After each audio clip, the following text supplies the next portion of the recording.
Hello, everyone. Welcome to our November, our Thanksgiving Learning with Loden. We're on the eve of being able to say we're having our first week off for Thanksgiving break and Christmas holidays. And this is our last Learning with Loden for the year 2022. And this is going to be a great one. This month, we're going to have Dr. Kevin Kopp and Brandon Clark going over our long-range plan. And just a few years ago, our community passed a bond referendum that allowed us to have a variety of projects that are now being completed. Our last two, we just finished up our SB FEMA shelter, which means that the children at SB and faculty and staff will be taken care of when we have inclement weather. And then today, you're going to learn more about the future as we're wrapping up the ATOS Center for the Performing Arts. I mean, we're less than 2 months away, or 2.5 months away from opening up the ATOS. And at the same time, we're going to start opening up the curtains behind the future plans for Nixa schools as we have growth and we focus on having well-rounded programs that are going to make us attractive to the people that we have in our community and also attractive to people that are looking at moving to the Ozarks and want to find a quality school system that offers well-rounded programs. Enjoy the program. Hello, everyone, and welcome to another recap edition of Learning with Loden. We're excited that we had a great crowd this time, so we want to make sure that you're keep coming out for all of those. But today we talked about our demographic study and long-range planning, because in Nixa, what we're doing is casting the vision for the future and trying to plan for the future, because I guess we can't just put up a building in 2 seconds, so we have to kind of look what the future is going to hold and make those plans. And we also can't afford everything we want to do, so we have to see what we need and go from there. So Dr. Kopp, we really appreciate you coming in today and kind of giving us a little recap. So kind of where are we going? Like, what's the plan? And, how are we continuing to grow? And what do we need to do to accommodate that growth? Yeah, I'm glad you mentioned, Zach, that, because I've heard it said, we can do anything we want to do, just not everything. And so we do have quite a few things that we would like to accomplish as our school district, but we really need to tap into what are the needs. And if you've lived in Nixa long enough, you know that we are growing. We continue to grow. Our demographic study has shown that we continue to grow at about the rate of 80 to 100 students. And with that becomes challenges of space in classrooms, challenges with space and activities.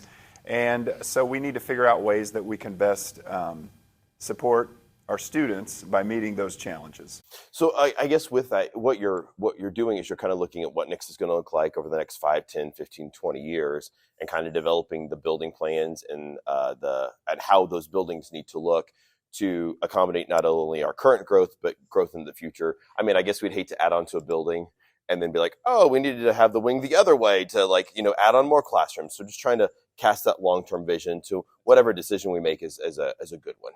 That is so true. When we think about adding to any facility, there's implications for the future when you consider future growth. And so we want to be very wise in where we place things and be mindful of the footprint of the building. When you look at maybe the next 3 years, some of the bigger projects that we are analyzing would be how can we support our high school?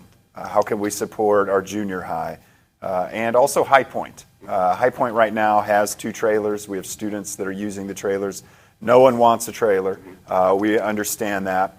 And so High Point has a need for additional classrooms as well. When you think about the junior high, we have wrestlers, and I'll let Brandon speak to that, but we have our wrestlers who are really having trouble finding space. We have an auditorium that is aged and that could use some renovations. And we'd also like to finish a science lab that we have as well. And so that's another one of our bigger projects we're looking at.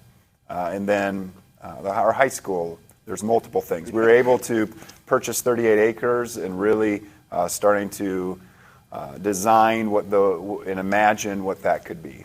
So, Brandon, in our recent parent survey, we had about 70, mid-70s something parents that wanted more like kind of intramural sports and those youth sports programs, and then well over 80% wanted more like non-athletic activities. So I know with this plan, you kind of have a grand vision of everything that we want to do and grow. So, I guess, why do we need the space? I know you've talked about archery with JROTC. You've talked about our football programs and kids changing the parking lots. Like, why do we need to grow and plan for the current growth and the future growth there? Sure. So it's kind of a large domino effect. Yeah.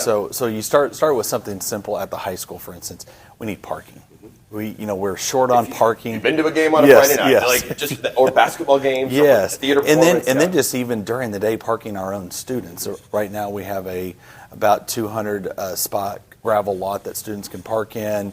That is well away from the building. They have to walk kind of a country mile to get to. And for those parents that have those later in the spring babies that turn 16 that want to drive, there's no space for them. And so as we've looked at comparable high schools, we are significantly short parking, 300 to 400 spaces, give or take. But to make that possible, we need to move some of our current athletic practice facilities, which are there on the south side of the school, which would create a lot more parking for us. But then to do that, we need to be creative in how we put that back in. And one of those ways is kind of a multi-purpose activity center, that most people would maybe dub as an indoor facility. But for us, we're seeing the potential for lots and lots of activities, not just sports alone. It's easy to brand it that, but when you look at our needs, you look at ROTC, you look at even band and drama, just large space opportunities to be able to host events and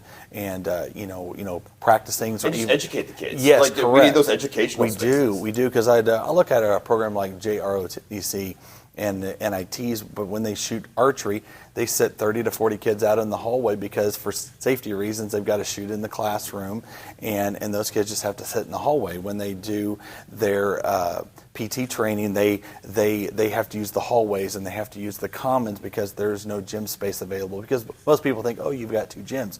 We are full. I mean, those gyms are used all the time, all parts of the day. So for them to get PT time, they're coming in at 5 and 5:30 in the morning just to be able to have a space to do that. So have this multi-purpose activity center would allow them. You look at band, looking even at drama. I know they're wanting to host a 250 member workshop, and we don't really have a space large enough for that, but we're going to make it work. So I'm going to host multiple basketball games and a drama workshop in the Commons at the same time. And so we're looking at those things, but.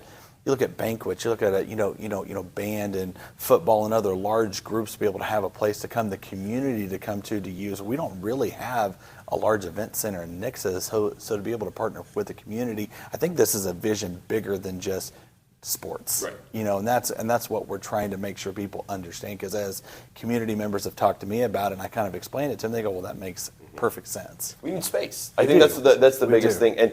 And not just any space, but flexible space. Flexible space, like he's saying. Even that wrestling area that I mentioned at the junior high, after talking with Dr. Webster, he said 25% of the time it will be used for wrestling, but really the other 75% of the time it will be used by students for fitness and for other activities. PE, there's a lot of things that I don't think people don't realize is that our buildings are so flexible, where we use one room for one thing that you may see it in, but we use it for a completely different reason. And education grows and flexes. And that's been kind of fascinating to see over the last 10 to 20 years, how what was important, before is now is not important anymore. The careers are changing. We're not sure what the future is going to hold. So we need to build our facilities to where they can be flexible to meet the needs of our current students, but then also students in the future. I laugh, our school board, when they built the new high school back in the late 90s, they never thought that how those shell spaces and all those flex spaces were a great idea, because it's allowed us to kind of keep the high school functional for all these years.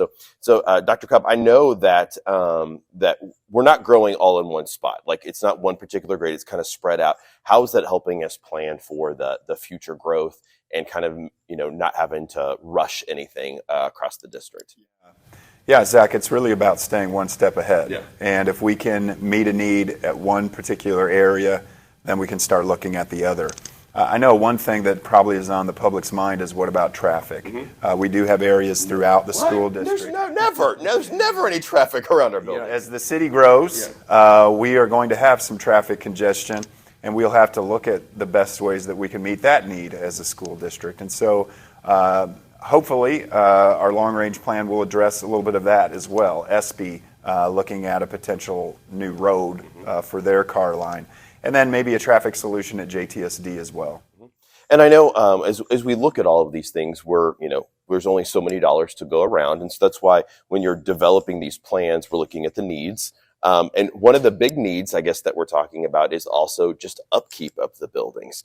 Our newest building, which would be the Summit in the Early Childhood Center, those are 10, 15 years old. It doesn't seem like it. It seems like we just built them, but those are now think about your house, like they're needing kind of upkeep and those normal repairs. How is that impacting us as a school district? Right. And, so multiply that by about 11 to 12 campuses. There are a lot of things to take care of. And we want to be good stewards of the facilities. We want to be good stewards of taxpayers' money. And so it is very important for us to look at ways to stay ahead of maintenance. It's not the most... doesn't jump off the page, but we have roofs that need repaired. We have HVAC systems that need tended to. And those things aren't glamorous, but they're necessary for us to... A parent doesn't want their kid getting rained on during class. Yeah. Absolutely. Just to have an environment that is healthy and safe, that's really priority one. And so we have to figure out ways to address that as well. So, Brandon, I know we've talked about the 38 acres that's over there by the high school. That's really kind of a 20-year project that every bond issue, we're going to see kind of what we can do to add on to like something from everything from baseball to soccer. It's kind of the domino effect where you take the practice facility away. We did that, I think it was 2009. We took away all the practice fields and made parking, and so we had to move everything around. We're kind of in that same situation now where we're trying to plan meet the needs now and then plan for the future. Yeah, and so as we look at the overall plan for the 38 acres, it is a long-range plan. Again, going back to that multipurpose activity center, that is going to be kind of, think of it as the hub. Yeah. And if we look at that as our first project there, over the life of that, we'll save millions of dollars in infrastructure and all that stuff, because just to build a baseball field, for instance, you still have to supply the bathrooms and the water and the sewer and all the things you need per code to be able to get there, and all the groundwork and all that stuff. But to be able to build all that into that activity center, we save a ton of money, because then that can be the hub for all the different events that would go on out there, from intramurals to baseball to frisbee golf to whatever we do out there. We now have a hub to be able to do that and to save the taxpayers millions of dollars over the life of that project. We don't like to redo things, and I think that's one thing that's been nice is we talked about this kind of master plan for the school district. We're kind of seeing what do we need to have in place for 20 years from now, and then back planning from there to go, cool, if we need to do that, we need to add this facility, or we need to add this roof on, or this road needs to go in. And it's all a piece. I guess it's a big puzzle, and this is just one piece of the big picture of everything that we're doing. So, Kevin, what are those final thoughts that people need to know about where we are in the planning process, and maybe what they can expect to see over the next couple months here? Well, I mean, it's exciting. Yeah. It is always exciting to see a community grow. Mm-hmm. And I think why that is for so many is because of Nixa Public Schools. I think families move to our city, many of them do, because of the school system. And so we're very proud of our community support. And so as we look at the long-range plan, we will be looking at potential bond issue in the future to help support us to be able to do these things, because they do cost money. And so I think the community could expect more communication coming out on that in the near future. Okay. So we'll just dial everything in and kind of have a good, maybe year-to-year plan of what we're going to do from that in the future. So, well, we want to thank you all for joining us for another recap edition of Learning with Loden. Please look online at nixapublicschools.net/learningwithloden. And you can find the full schedule of upcoming presentations there. And we'd like to see you come out and engage in a conversation with us as we present these ideas and kind of able to drive a little deeper into them. But until next time, I'm Zac Rantz for Learning with Loden.